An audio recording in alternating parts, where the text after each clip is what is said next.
Ini yang ada kelompok berapa dulu biar cepat.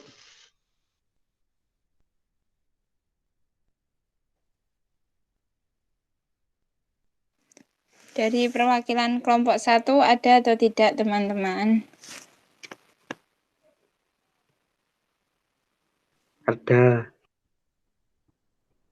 Ya, mungkin karena kelompok 1 sudah ada, bisa dimulai dulu bagaimana, Pak? Iya, silakan. Coba diceritakan idenya seperti apa. Ya, langsung saja.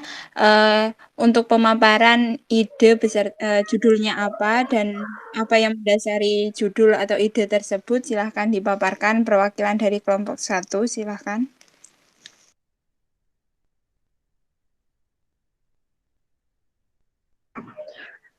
Sebelumnya saya izin bertanya dulu, Pak Fahrul.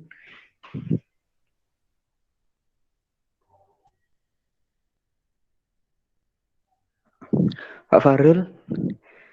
Ya, sebentar. Izin bertanya Ini ada terlebih anak dahulu. saya. Ya, silakan dilanjutkan aja. Dilanjutkan.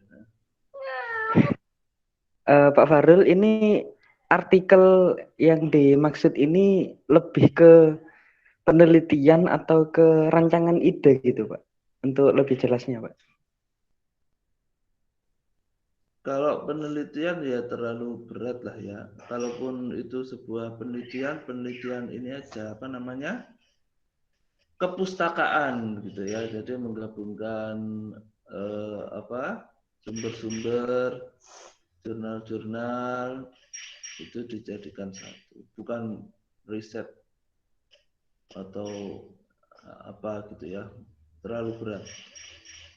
Oh, baik Pak, terima kasih banyak Pak. Jadi kami atau saya yang mewakili dari kelompok 1 terkait dengan materi keuangan publik Islam. Dari kami kelompok 1 mengangkat judul terkait dengan Bank Wakaf Mikro itu sebagai solusi pengentasan kesenjangan sosial masyarakat. Ada beberapa pertimbangan Pak, kenapa dari kami kelompok 1 ingin mengangkat tema Bank Wakaf Mikro. Yang pertama dilatar belakangi oleh masalah pembiayaan usaha masyarakat, baik itu masyarakat di daerah pedesaan maupun masyarakat yang cukup jauh jangkauannya dari perkotaan. Bisa dibilang masyarakat yang agak pedalaman gitu Pak. Nah, dari Bank Wakaf Mikro sendiri ini meskipun namanya bank tapi kan kalau dasar hukumnya itu lembaga keuangan mikro syariah Pak. Namanya ya dasar hukumnya itu seperti koperasi gitu Pak dengan pengawasan dari otoritas jasa keuangan. Nah, kenapa kami mengambil Bank Wakaf Mikro sebagai solusi pengentasan masalah kesenjangan sosial?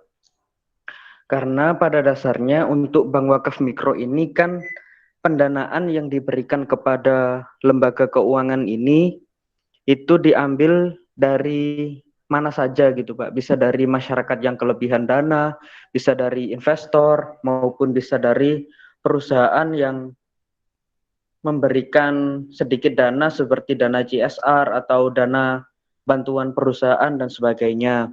Nanti disalurkan kepada masyarakat melalui kredit. Nah, sistemnya itu sama seperti koperasi, Pak. Jadi ada keanggotaan, ada simpanan masyarakat juga. Jadi seperti koperasi gitu, Pak, sistemnya. Jadi nanti ada biaya untuk simpanan wajibnya yang dilakukan oleh masyarakat dan nanti dari Bank Wakaf Mikro ini menyalurkan dana kepada masyarakat baik itu dana pembiayaan UMKM ataupun dana hutang gitu Pak dari masyarakat itu yang bisa disalurkan oleh Bank Wakaf Mikro. Terkait dengan judul itu Pak yang kami kelompok 1 ambil, mungkin latar belakangnya juga seperti itu karena rata-rata dari masyarakat juga untuk saat ini pinjamannya itu masih bisa dibilang koperasi yang tidak resmi gitu Pak, biasanya ke rentenir atau ke bank yang suku bunganya itu tinggi seperti BPRS dan sebagainya. Itu aja Pak dari kelompok 1. Terima kasih. Ini masih konsep atau sudah ada rintisannya atau gimana? Untuk bank wakaf mikronya itu sebenarnya sudah ada Pak, di beberapa daerah itu sudah mendirikan bank wakaf mikro. Cuman kan masih sempit sekali skalanya Pak. Dan kalau memang tadi seperti yang Bapak bilang, kalau tidak lebih ke penelitian, jadi ini masih konsep awal gitu Pak. Gambaran untuk di pedesaan-pedesaan itu juga ada pembangunan bank wakaf mikro, seperti itu Pak. Oke, kalau begitu mungkin bisa dikasih contoh ya, contoh kasus 1 atau 2 bank wakaf mikro yang bisa diakses gitu ya, sebagai contoh. Jadi biar nggak terlihat bahwa ini baru sebatas konsep gitu. Artinya ini sudah ada ya, sudah terwujud.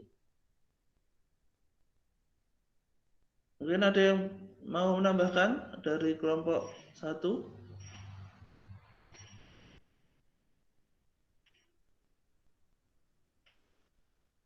Tidak ada? Kalau nggak ada, kelompok Mohon maaf Pak, selanjutnya. bisa di yang contoh tadi ya Pak? Iya, iya, gimana? Oh, jadi sebenarnya di Jawa Timur sendiri itu ada lumayan banyak Pak. Contohnya ada di pesantren Lirboyo juga ada Pak. Terus di Jember itu juga sudah ada Pak, terkait dengan bank wakaf mikro.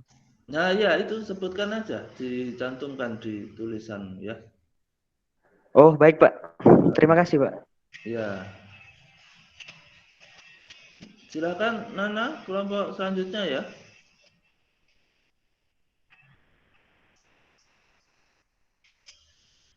Baik, terima kasih kelompok 1. Selanjutnya kelompok 2, apa sudah hadir perwakilan buat presentasi?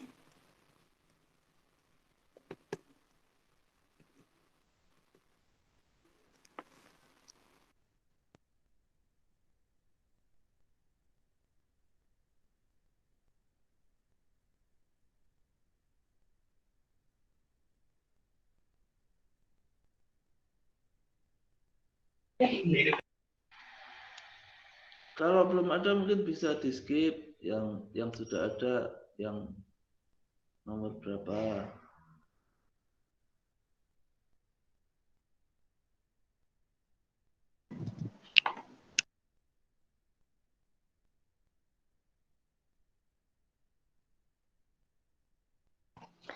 Ya, Mbak Nana. Ya. Ya, silakan kelompok 2. Ya, perkenalkan, nama saya Muhammad Zanizar Miftahul Arifin dari perwakilan kelompok 2. Ya, di sini kami mengangkat tema, yakni mengangkat judul, yakni pengaruh wakaf dalam mengentas kemiskinan di Indonesia. Ya, mengingat potensi wakaf di Indonesia ini dengan banyaknya penduduk Muslim di Indonesia yang mayoritas penduduk Muslim di Indonesia, berarti potensi wakaf yang ada di Indonesia itu pasti juga akan banyak. Itu sih latar belakang kami mengangkat judul ini. Dan rakyat miskin di Indonesia pun juga tergolong masih banyak. Nah, jika pemanfaatan wakaf bisa diatur dan dimanfaatkan dengan semestinya, mungkin bisa membantu masyarakat miskin atau menengah ke bawah di Indonesia untuk menaikkan taraf hidupnya. Itu aja sih. Mungkin dari teman-teman saya dari kelompok 2 ingin menambahkan. Oke, Nizar. Jadi jangan kelompok 2 ya secara umum. Judulnya jangan pakai kata-kata pengaruh X terhadap Y ya. Kalau seperti itu nanti itu jadi riset beneran itu ya. Itu bisa jadi judul skripsi, dan untuk menghitung pengaruh itu kalian harus pakai statistik. Nah, jadi kalau memang masih ingin mengambil tema itu, kalian poles judulnya. Mungkin bisa yang simpel-simpel aja, bisa misalkan wakaf dan kemiskinan di Indonesia misalkan, atau wakaf dan potensinya untuk mengentaskan kemiskinan, nah, bisa, atau apalagi lah, silakan diolah semenarik mungkin gitu ya. Tapi kayaknya itu masih terlalu umum ya Nizar ya. Bisa agak sempit nggak? Atau kira-kira kalian keberatan nggak kalau itunya sekupnya se-Indonesia begitu? Ya kami masih merundingkan lagi Pak terkait untuk lingkup kecilnya. Soalnya ya ini masih belum judul fix juga sih Pak.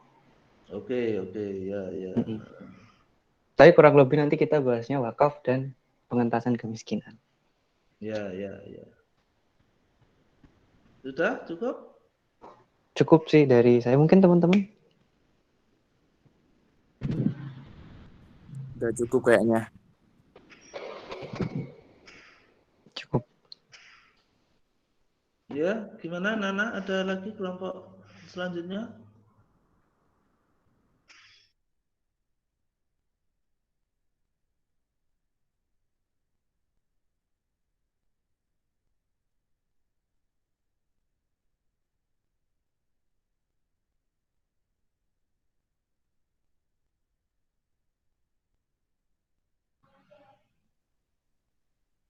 Ya, jadi untuk materi perkuliahan yang kedua ini, nanti kalian cek rekaman di YouTube saya ya, yang sudah di-share Nana itu ya, kelas pagi tadi.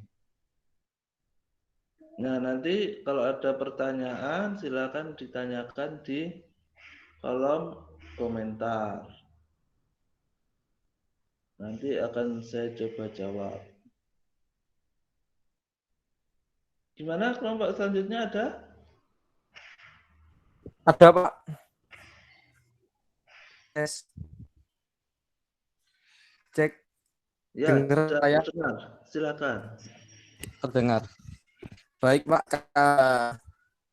Kami dari kelompok ketiga mengusulkan judul optimalisasi strategi pengolahan zakat sebagai pengembangan kemaslahatan ekonomi umat. Jadi mengapa mengambil judul ini?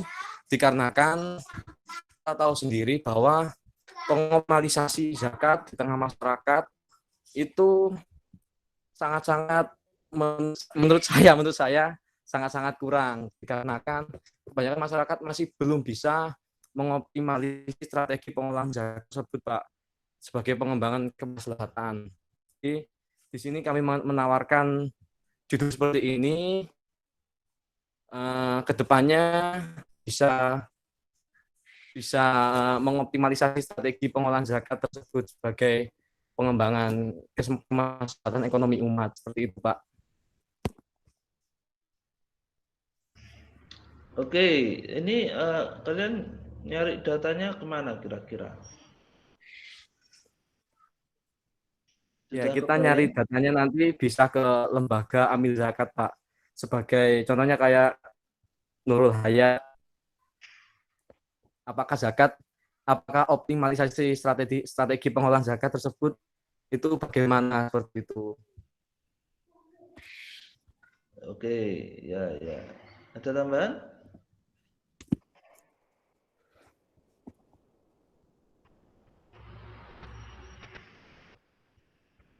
Jadi kalau perlu di situ ditampilkan ya, zakat potensinya itu kan belum optimal ya, belum tergali optimal. Zakat apa sih yang belum banyak ditunaikan masyarakat. Nah, itu kan. Kalau zakat fitrah kan sudah umum sekali ya. Saya rasa yang belum umum itu zakat mal kayak gitu-gitu ya. Zakat pertanian juga mungkin yang tidak paham ya tidak dilaksanakan. Ya nanti kalian explore ya. Baik Pak, nanti akan kami kaji lagi terkait zakat mal, bagaimana optimalisasi di tengah masyarakat. Terima kasih Pak Faruk atas sarannya. Ya, selanjutnya ada.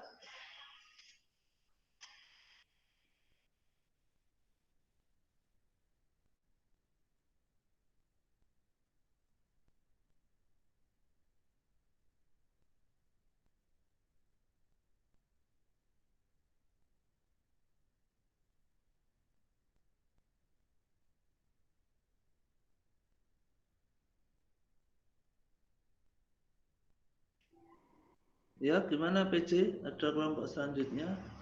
Jadi begini ya, mungkin kalian ada yang ngobrol sama anak pagi, kelasmu ditugasi apa gitu ya? Ya kok tugasmu kok gampang, nggak kayak kelas sore tugasnya agak sulit gitu ya. Kalian nggak usah ngiri ya. Jadi saya memang berencana nanti kuliah yang versi ceramah itu di kelas pagi gitu ya, yang orang masih pada seger gitu ya, tidak ngantuk. Nah, yang kelas sore walaupun kelihatannya gitu ya, kelihatannya tugasnya agak lebih berat, tapi justru ini lebih challenging gitu ya buat kalian ya, dan hasilnya lebih terasa nanti. Insya Allah kalau artikelmu bagus, nanti bisa tak bawa ke jurnal internasional. Saya Inggriskan dulu, kemudian masukkan ke jurnal internasional. Ini selanjutnya Nana, ya sudah nyala ya lampumu ya.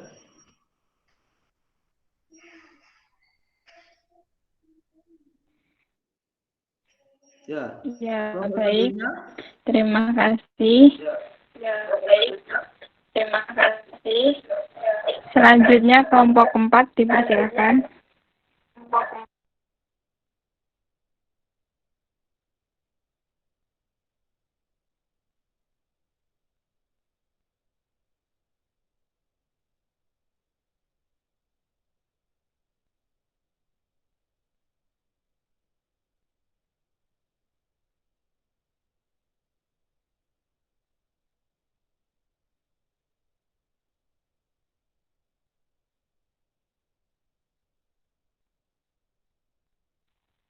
Baik, teman-teman, silakan dilanjutkan untuk kelompok selanjutnya. Kelompok 4, benar?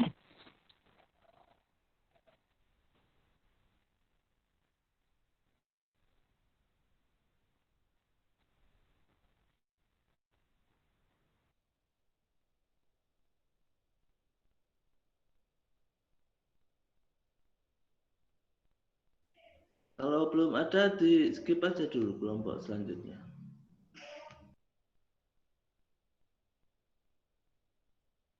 Baik, Pak. Karena kelihatannya kelompok 4 belum ada perwakilannya, dilanjut kelompok 5. Silakan, Afan, perwakilan dari kelompok 5 dipersilakan.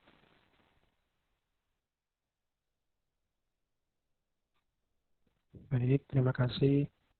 Jadi Pak, dari kelompok 5 sendiri, kami mengangkat tema terkait optimalisasi cash wakaf link suku atau CWLS sebagai upaya pemberdayaan UMKM di Indonesia. Seperti kita tahu, di Indonesia sendiri jumlah mayoritas muslimnya terbesar di dunia, sekitar 87,2%. Otomatis itu mempengaruhi tingkat kita dalam menunaikan zakat dan wakaf. Namun di Indonesia sendiri pengelolaan atau pemanfaatan wakafnya sendiri itu masih bersifat konsumtif. Jadi untuk masjid, untuk kuburan, untuk pondok pesantren dan semacamnya. Tapi tidak dimanfaatkan untuk sektor yang produktif.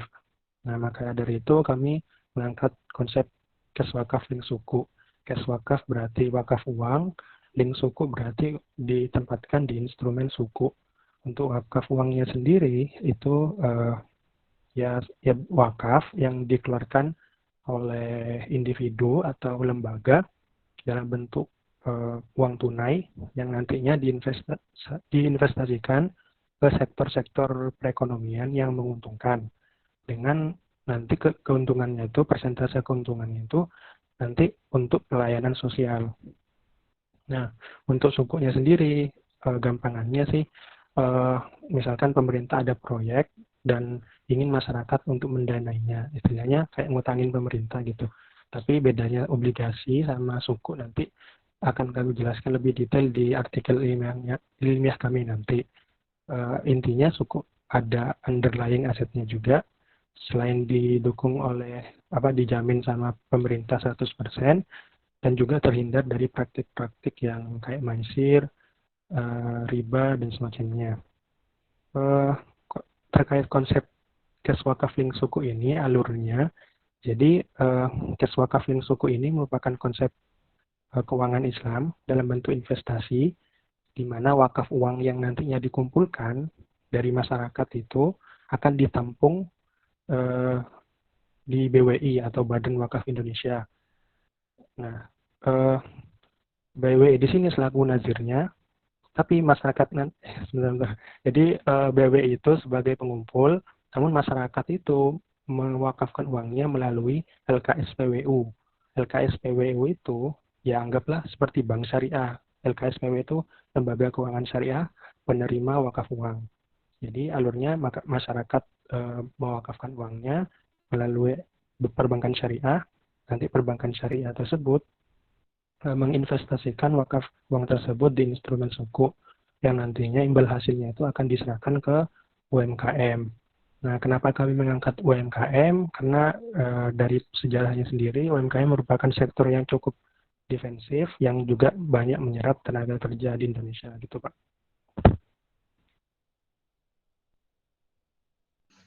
Ini apa sudah ada realitanya ya? Maksud saya sudah ada produknya beneran? Kes wakaf link suku baru terbit tahun ini Pak. Jadi dari tanggal 10 Maret 2020, tenornya berakhir tanggal 10 Maret 2025. Yang menerbitkan? Yang menerbitkan Kementerian Keuangan. Yang bekerja sama dengan BWI, LKSPWU, dan beberapa lembaga lain yang terkait. Oh iya. Nah, kayak gini-gini kalian lebih tahu malah daripada saya.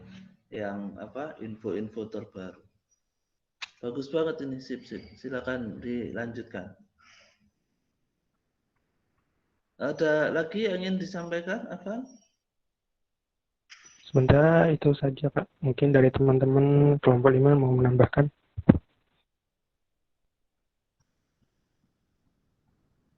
Ya, ini salah satu yang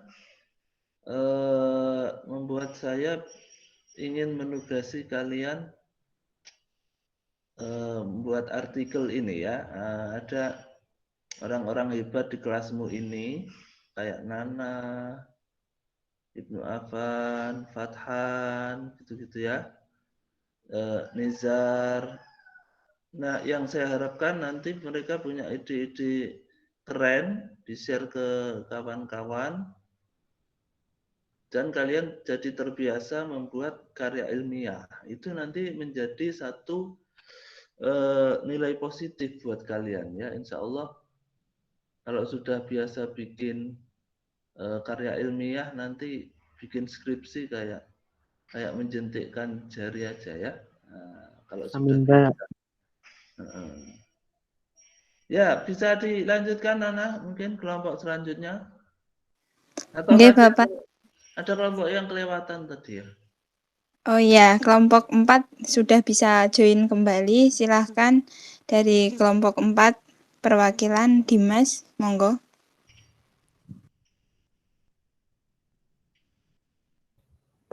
Baik, terima kasih Nana. Jadi kelompok 4 itu mengambil judul tentang potensi ZIFWAF sebagai instrumen keuangan publik Islam dalam meningkatkan kesejahteraan umat. Jadi kelompok kita itu mengangkat judul itu supaya kita pengen menunjukkan seberapa besar sih potensi ZIFWAF untuk meningkatkan kesejahteraan umat beragama. Seperti itu simpelnya. Itu aja sih Pak. Mungkin dari Ya, teman-teman saya ada yang menambahkan, nggak apa-apa. oke. Jadi gini, menurut saya perlu kalian fokuskan lagi ya, Dimas dan teman-teman. Kalau zisbabnya terlalu gede menurut saya ya, terlalu general, ya. Lebih Terlalu general. dispesifikkan lagi begitu Pak. Lebih Oh ya, dikerucutkan lagi ya, lebih dikerucutkan iya. lagi. Makasih Pak. Ya, silakan nanti didiskusikan dengan kelompoknya. Jadi menurut saya kalau zisbabnya terlalu besar, terlalu umum, mungkin bisa diambil sedekahnya saja atau infaknya saja atau wakafnya saja. Tapi ini mayoritas ngambil zakat sama wakaf ya. Ya nggak apa-apa. Yang penting ada pembedanya begitu ya. Ya. Ini misalkan wakaf, ada yang wakaf umum, ada yang wakaf mikro, ada yang wakaf lingkat suku. Zakatnya ada yang zakat produktif, ada baitul mal. Nah, kan sudah beda ya. Nanti zakat yang apa misalkan kalian diulik itu apa ya? Dieksplor gitu ya, dieksplor. Nah, biar lebih fokus. Gitu ya, Dimas ya. Iya, baik Pak, terima kasih. Iya, kelompok selanjutnya. Baik, terima kasih kelompok 4. Selanjutnya kelompok 6. Silahkan kelompok 6. Assalamualaikum, cek dengar enggak suaranya? Iya, kedengar, silahkan. Baik, Bapak, yang akan kami angkat sebagai tema dari atau judul atau tema dari artikel kami adalah optimalisasi zakat produktif sebagai salah satu upaya untuk mensukseskan SDGs Indonesia 2030, Bapak. Kenapa kami mengambil zakat produktif ini? Karena zakat produktif ini lebih pada zakat pendapatan, Pak. Jadi harapannya nanti dengan adanya zakat produktif ini, orang yang diberikan zakat begitu Pak, dapat menggunakan dana zakat tersebut menjadi sesuatu yang menghasilkan bagi beliau. Misal kami memberikan gerobak buah untuk dijadikan sebuah usaha oleh orang tersebut, Pak. Harapannya nanti orang ini dapat menghasilkan penghasilan seperti itu, Pak. Sehingga orang ini mendapat pendapatan dan harapan akhirnya adalah orang ini dapat berzakat. Nah, kemudian jika orang tersebut dapat berzakat, Pak, siklus dari zakat ini akan terus berputar dan menambah orang-orang yang tadinya tidak bisa berzakat atau tidak mempunyai pendapatan begitu Pak. Dari zakat produktif ini mereka mendapat pendapatan dan akhirnya juga bisa berzakat. Dengan hal tersebut, maka SDGs Indonesia 2030 yang menghapus kemiskinan akan terselesaikan. Tidak hanya itu Pak, tapi SDGs Indonesia 2030 yang lainnya seperti pekerjaan layak dan pertumbuhan ekonomi juga akan terselesaikan juga. Seperti itu, Pak. Oke, ini nanti kalian pikirkan lagi skupnya ini makro ya, berarti ini besar ya, Indonesia begitu ya, atau bagaimana? Kami sebenarnya berpikirnya untuk lingkup di Jawa Timur saja sih Pak. Oh iya, kalau begitu nanti perlu ditambahkan ke judulnya. Oh iya Bapak. Ya, sudah? Sudah Bapak. Mungkin ada tambahan lain dari teman-teman.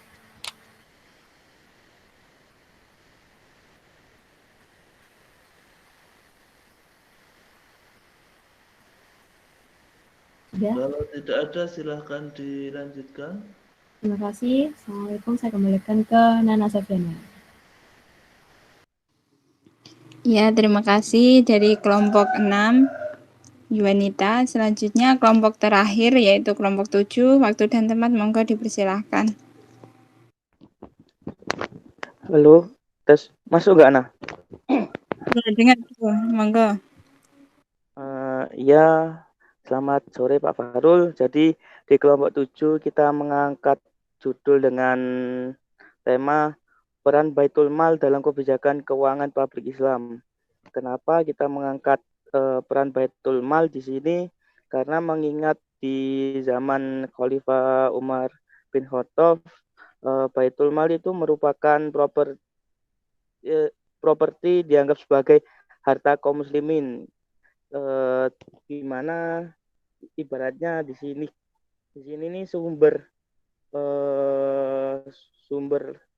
lembaga, atau kita bisa sebut kita lembaga keuangan yang menaungi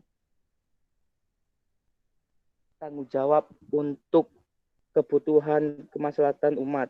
Jadi kenapa kita mengambil tema peran Baitul Mal dalam kebijakan keuangan publik Islam, mengingat di Indonesia sendiri mayoritas kita beragama Islam, jadi kita memanfaatkan dari peran Baitul Mal itu nantinya bisa menopang dari kebijakan keuangan publik Islam. Mungkin sekilas itu dari saya. Mungkin ada tambahan dari Pak Fahrul atau saran, monggo Pak. Jadi ini sifatnya lebih seperti kajian sejarah begitu ya, atau bagaimana? Kita lebih tepatnya nanti kalau mengarahnya ini sebuah Baitul Mal ini nantinya sebuah lembaga Pak, di mana nantinya bisa menopang kebijakan keuangan publik Islam. Ya intinya tentu gimana?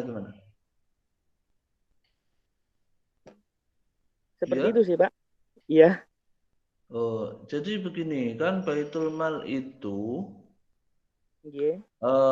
kalau zaman dulu itu kan satu semacam bank besar. Kalau zaman sekarang mungkin Bank Indonesia gitu ya, nah, yang fungsinya menyalurkan pendapatan dan pengeluaran negara. Nah, masalahnya untuk saat ini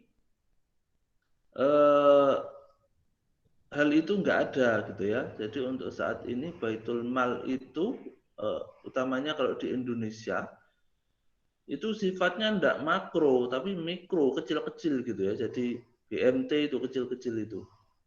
Nah, padahal konsep awalnya Baitul Mal itu kan besar gitu ya, makro, satu negara satu. Nah, jadi kalau menurut saya Lebih lebih baik dispesifikkan lagi ya Pak kalian, ya? Lebih dispesifikkan lagi Pak, dari dalam artian kayak BMT tadi ya Pak ya? Iya, menurut saya lebih menarik kalau kalian mengkaji sejarahnya malah. Oh, sejarahnya Pak. Kalian kembali ke masa lalu, mempotret-potret gitu ya, terus membanding-bandingkan cerita-cerita, info-info terkait Baitul Mal, terus dituangkan dalam sebuah tulisan. Kan masih dalam satu kerangka besar keuangan publik Islam gitu ya. Jadi kalau kalian nulisnya bagus, molesnya bagus, itu orang bisa ini apa?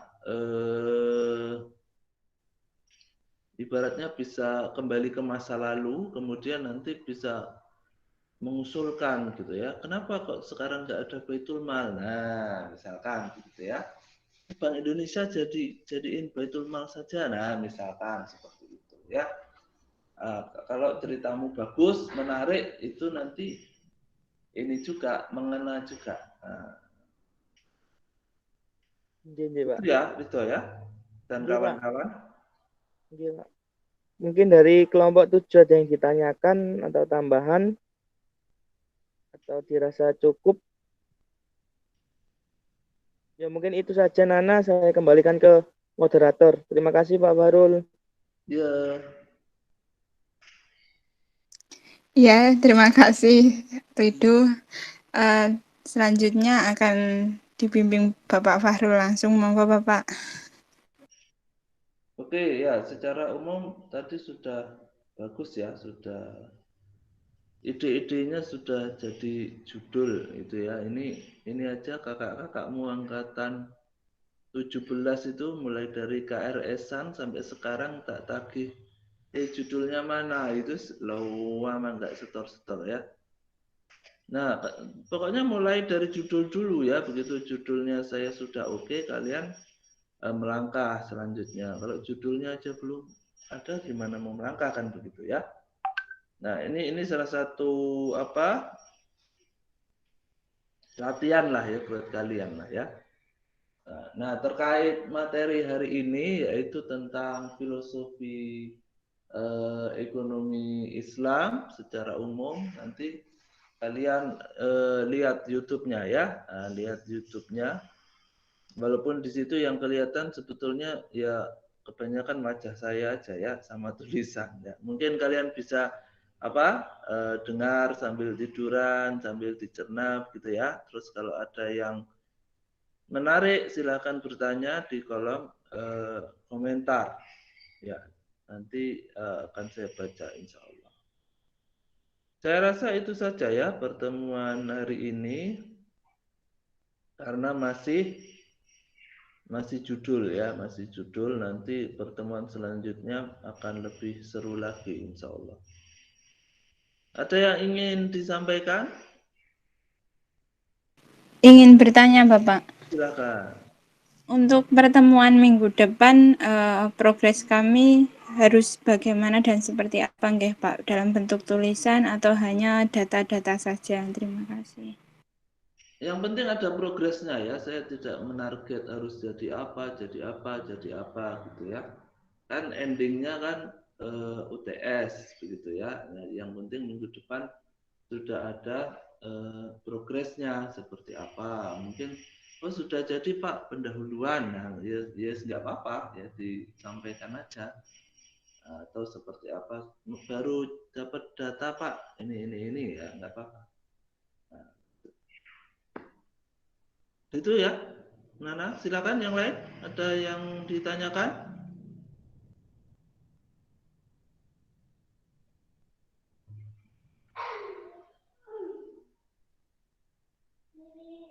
Halo? Kalau dari kami kelompok 1 sudah Pak, cukup. Pak, mohon izin bertanya. Ya, silakan. Pak, ini nanti berarti kita pakai penelitian gitu Pak, nggih? Kayak mencari datanya seperti itu Pak. Gimana? Maaf. Kita buat artikelnya ini penelitian juga gitu Pak. Sama mencari datanya gitu Pak. Ya, tapi kan seperti yang saya sampaikan tadi, ini bukan penelitian besar ya. Artinya kalian nyari datanya yang nggak harus ke kampung, kemana gitu ya. Cari data sekunder aja, data-data di internet, di jurnal, di buku, seperti itu. Nggak usah kayak skripsi beneran turun ke desa, sebar kuesioner ya nggak usah. Apalagi judul-judul kalian kan konseptual semua, bukan enggak praktis, enggak ini kayak skripsi gitu. Oke Pak, terima kasih. Ya. Mau tanya Pak. Ya, silakan. Terus untuk format penulisannya, apakah ada metodologi, terus ada latar belakang dan lain-lainnya gitu, sama kayak penelitian, sama kayak secara umum kalau artikel ilmiah kan minimal ada pendahuluan, terus isi, pembahasan, penutup, itu aja sih secara umum gitu ya. Kalau riset beneran kan ada metodenya apa, kualitatif atau kuantitatif, itu nggak usah.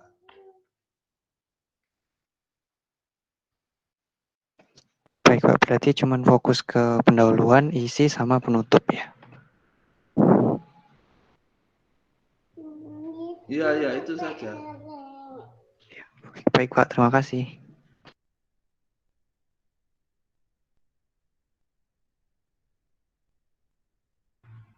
Ya, silakan yang lain.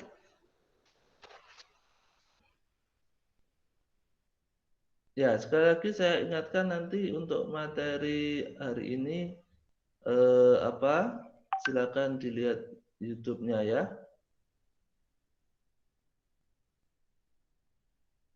Kalau ada yang kurang jelas, silakan dikomentari. Sudah tidak ada yang bertanya?